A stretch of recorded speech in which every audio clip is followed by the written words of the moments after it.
Básico de Teosofia, de Hermógenes Simons. Lição 4. A vida após a morte.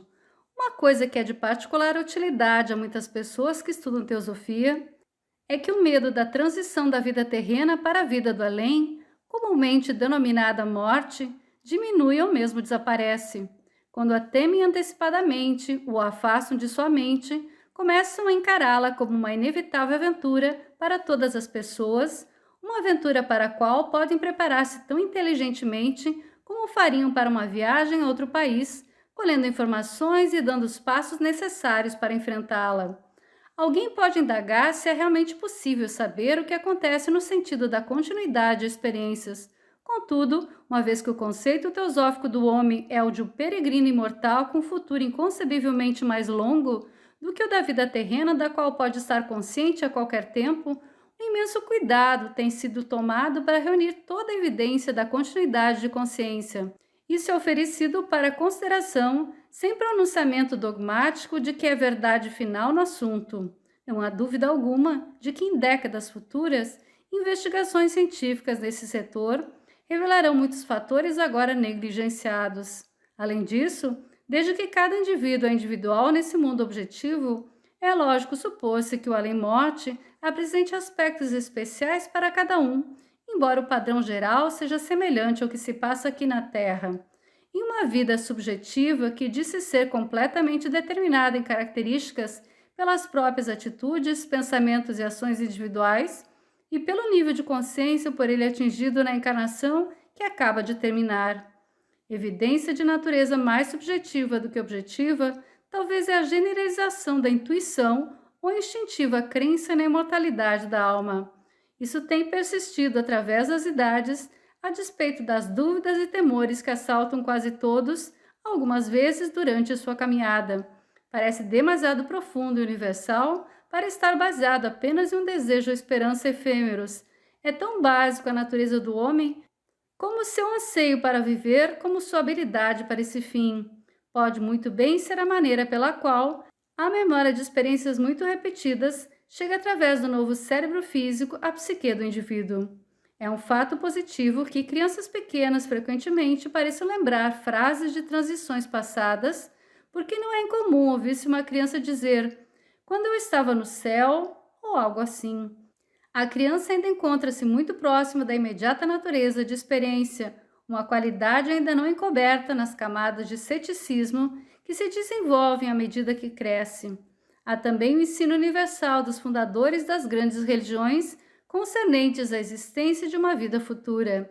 Temos ainda evidência acumulada de pesquisa psíquica, não desprezando o fato de que alguns dos pesquisadores são também cientistas físicos. Alguns eminentes psicólogos acolhem de boa vontade a possibilidade da continuidade de consciência além da morte física, e os experimentos em PS nessa área, embora inclusivas devido à natureza subjetiva da evidência, indicam na direção de continuidade de vida.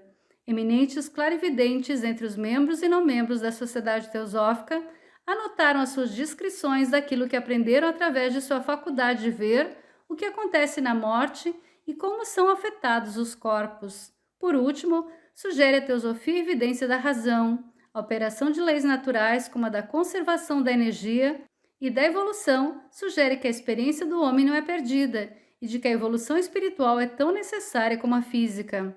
A vida é progressiva e dinâmica. Isso se evidencia aquele que possui os mais rudimentares poderes de observação. Realizou sua evolução por todos os reinos inferiores da natureza, sem que cessasse de ser vida. É difícil aceitar logicamente que, uma vez que tenha atingido a etapa de individualização e autoconsciência no reino humano, essa deva perecer com a destruição das formas pelas quais ela se expressou. Como expressou Manly Hall em um dos seus brilhantes artigos, se, como insistem os teólogos, há uma chispa divina em cada criatura humana, essa deve ser eterna e indestrutível, e não há razão para presumir-se que Deus está sempre vivo na natureza, porém está sempre morrendo no homem.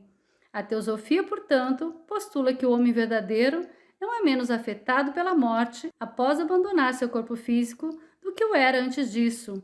Isso quer dizer que após algum tempo encontra-se muito mais radiante e vivo do que jamais esteve, porque perdeu sua identificação e sua dependência com a matéria física.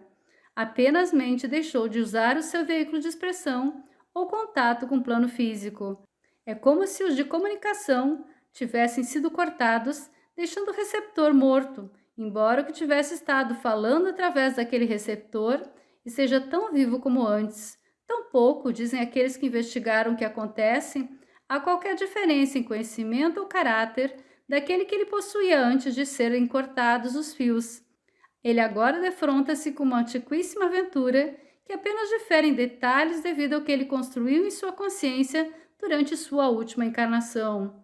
De acordo com as descrições feitas pelos observadores clarividentes, quando uma pessoa aproxima-se da hora da morte, o duplo etérico que transmite a vitalidade ao corpo físico denso afasta-se gradualmente, levando consigo a força vital e os corpos mais elevados. Então, nos derradeiros momentos de consciência, perdendo cada vez mais o vigor, à medida que a vida se esvai, os acontecimentos da encarnação que está findando são passados rapidamente em revista. O fato realmente atestado por pessoas salvas de afogamento ou que de outras formas estiveram à beira da morte e reviveram. Finalmente, no momento da morte, a corda magnética de matéria etérica é rompida e o homem envolto no acinzentado violáceo duplo etérico parece flutuar acima do corpo físico denso em estado de tranquila inconsciência. Uma linda descrição desse momento foi dada por Longfellow em O Sonho do Escravo, que finaliza com as seguintes linhas: pois a morte iluminou o país de sonho, e seu corpo sem vida jaz, como os grilhões que a alma arrebentou e abandonou. Foi sugerido que o processo da morte aproxima-se muito do sono, exceto que no último, o duplo etérico permanece ligado ao corpo físico denso, suprindo-o de vitalidade, enquanto no da morte o duplo etérico afasta-se e rompe-se então a conexão magnética. Disse que quem estiver presente nesse solene momento de afastamento pode auxiliar muito aquele que se encontra em transição, permanecendo tranquilo e calmo, sem resistência emocional ao que está se realizando. Após algum tempo que varia um pouco, mas que usualmente demora horas, o ego ou a alma desembaraça-se do duplo etérico, ficando assim completamente livre da prisão física. O duplo etérico então também morre e gradualmente desintegra-se, enquanto o homem permanece no corpo astral ou emocional. Essa é uma outra forma de dizer que as emoções sobrevivem ao corpo físico. Como foi dito em lição anterior, a emoção existe em um mundo mais sutil do que qualquer estado comum de matéria visível. Um campo de existência com suas próprias intensidades de vibração, desde a mais tênue à mais grosseira, sendo o indivíduo atraído para aquele nível que apresente maiores sintonias com a sua natureza emocional durante a vida terrena. O corpo emocional tem uma espécie de tênue consciência elementar que percebe a mudança quando tem lugar a separação do duplo etérico e, a fim de proteger-se e de resistir ao maior tempo possível à desintegração, começa imediatamente a reorganizar sua tênue matéria, de maneira que as vibrações mais densas e mais grosseiras formem a casca externa. Então, durante algum tempo, pode-se dizer estar o homem aprisionado, apenas recebendo aquelas influências que o podem atingir através dessa camada superficial. Gradualmente, entretanto, ela se desintegra e a consciência fica apta a tornar-se perceptiva dos mais rarefeitos e elevados níveis do mundo astral. Uma pessoa que viveu uma vida depravada, cedendo aos seus desejos mais inferiores, dizem que passa por um período de sofrimento após a perda de seu corpo físico.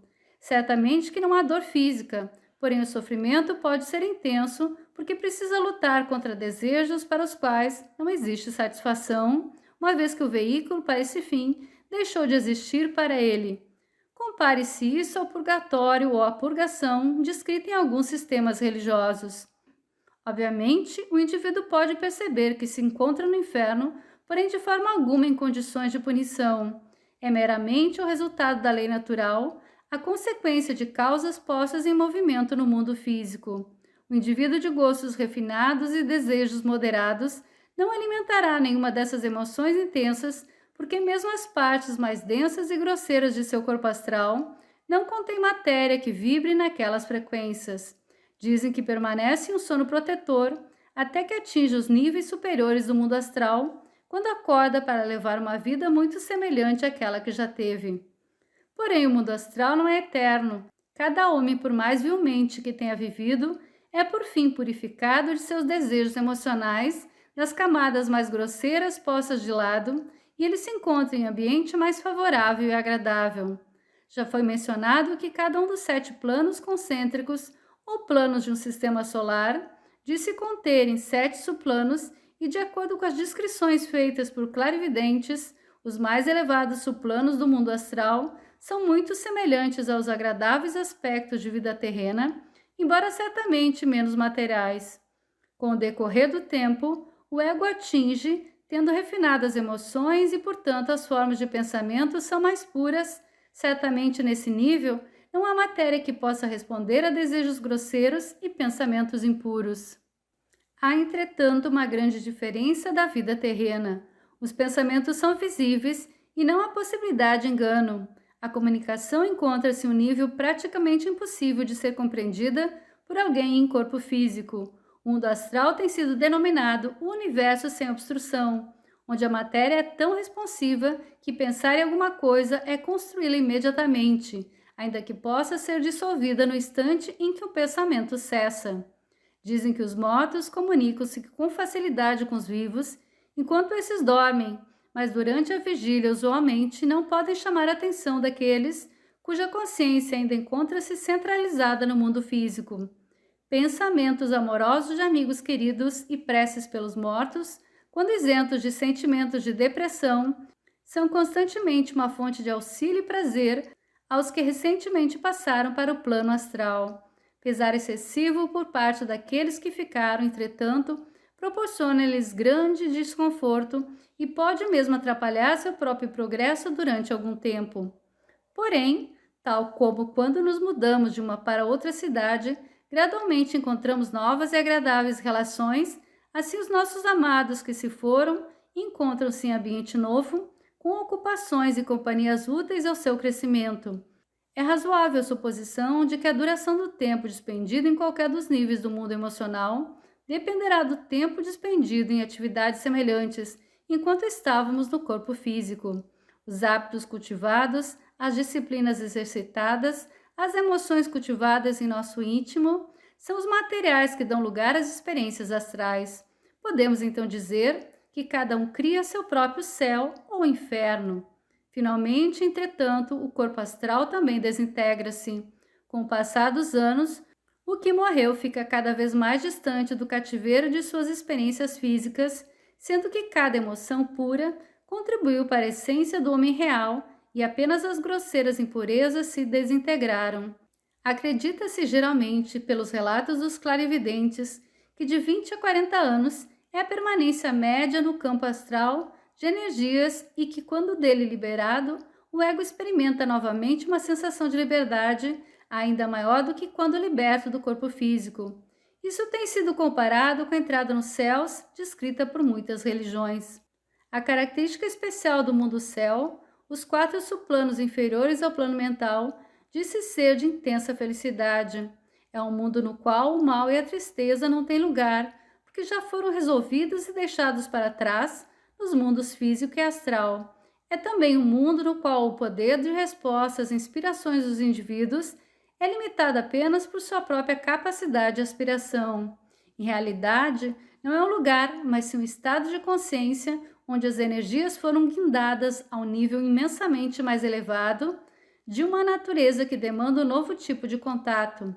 Há muito liberado da necessidade de ouvir, ver e sentir por meio de órgãos separados no plano físico.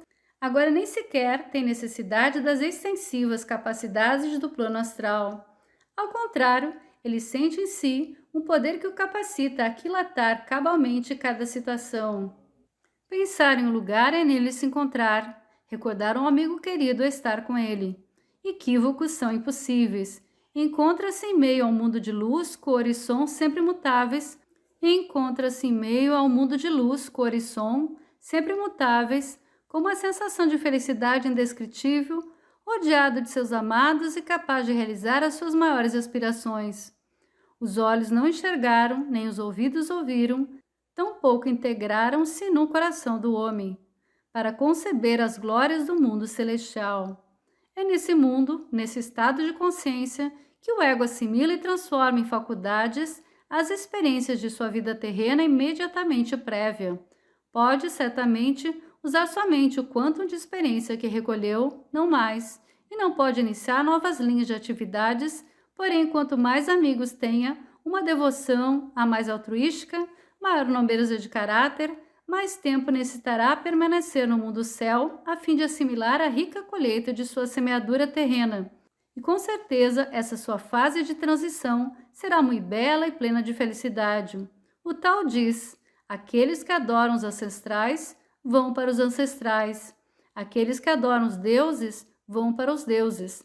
Serviço e trabalho altruístico no mundo céu dizem unir o ego com aqueles que têm consciência em planos ainda mais elevados de existência. Seja qual for o tempo despendido nesse mundo, é adequado às necessidades do indivíduo. Então a onda de vida o arrasta para os 3 subplanos ou níveis mais elevados do mundo mental, onde todas as faculdades obtidas são acumuladas no corpo causal. O verdadeiro homem ou ego, havendo realizado o ciclo de uma encarnação, volta ao lar, onde permanece durante algum tempo em seu nível apropriado. Para a maioria dos indivíduos é apenas um breve período, há mais em um estado de dormência, e mesmo nos primitivos estados de desenvolvimento, o próprio ego ou a alma aprende o conteúdo das lições dadas e reserva o que há de bom para o uso futuro como consciência e ideais. Referindo-se ainda uma vez ao termo campos, brevemente explicados na lição 3, em conexão com os mundos etérico, astral e mental inferior, podemos agora chamar a atenção ao fato de que nessa hipótese, os 3 níveis mais elevados do mundo mental, a morada do corpo causal, são encarados como campos conceituais. Enquanto o homem existe no campo físico ou gravitacional, tem experiências do campo psicodinâmico, ele vive no campo conceitual, é o seu verdadeiro lar, é o reino de expressividade do significado em si, como o campo gravitacional, é o reino de massa e o campo psicodinâmico, é o reino de constante e incessante radiância e movimento. O campo conceitual é a soberania do poder impessoal, como o campo psicodinâmico é a soberania do poder pessoal. Quando o homem está completamente consciente nesse nível, como será em um determinado tempo em sua evolução, terá absoluto domínio de suas deliberações e habilidade imediata para o mais conveniente uso das experiências com as quais esteve em contato. O campo conceitual é o reino do arquétipo, do consenso platônico, a casa do bem, a verdade, a beleza. As potências espirituais encontram-se em um nível ainda mais elevado e imprimem-se no campo conceitual, como as influências do último imprimem-se no campo psicodinâmico. Esse, o espírito, é um campo acerca do qual podemos conjecturar, porém acerca do qual pouco é efetivamente conhecido nesse estágio de nossa evolução. Podemos teorizar que a eternidade é a sua característica, como a massa, o movimento e a expressividade são as características dos 3 mencionados campos inferiores. Porém, enquanto pudermos ter raras e efêmeras sugestões da natureza de sua eternidade, somos incapazes no momento de compreendê-la em totum. Esse campo, entretanto, é uma parte essencial da hipótese completa, uma vez que o poder espiritual é uma realidade inegável e deve ter uma origem. Supõe-se ser o campo no qual a mônada, como tal, habita e através de sua extensão, o ego, está envolvida na peregrinação eônica de evolução. Disse que quando essa peregrinação está finda e a tarefa humana completada, o próprio corpo causal dissolve-se e o ego, com aqueles elementos da personalidade que se tornaram imortais, é reabsorvido pela mônada para posteriores aventuras nos níveis superhumanos totalmente inconcebíveis para nós. Voltando à nossa discussão do ciclo de vida e morte, após uma permanência no corpo causal, mais rápida ou mais demorada, como possa o caso ser, o ego cresce sedento de mais experiências. Nessa ocasião, disse haver uma visão transitória de quais vão ser as lições da próxima encarnação. Então, pelo anseio rítmico da alma, no processo de acumular mais experiências, é levado a formar um novo conjunto de corpos para a nova encarnação. Apenas pelo próprio desejo e necessidade da alma, por mais experiências nos planos inferiores, e o consequente potencial por posterior desenvolvimento é trazida de volta à ronda de nascimentos e mortes. Isso é sempre repetido até que as possibilidades de aquisição através dos processos sejam exauridas e a alma permanece no limiar da divindade. Referências para leituras suplementares para ajudar na fixação dessa lição.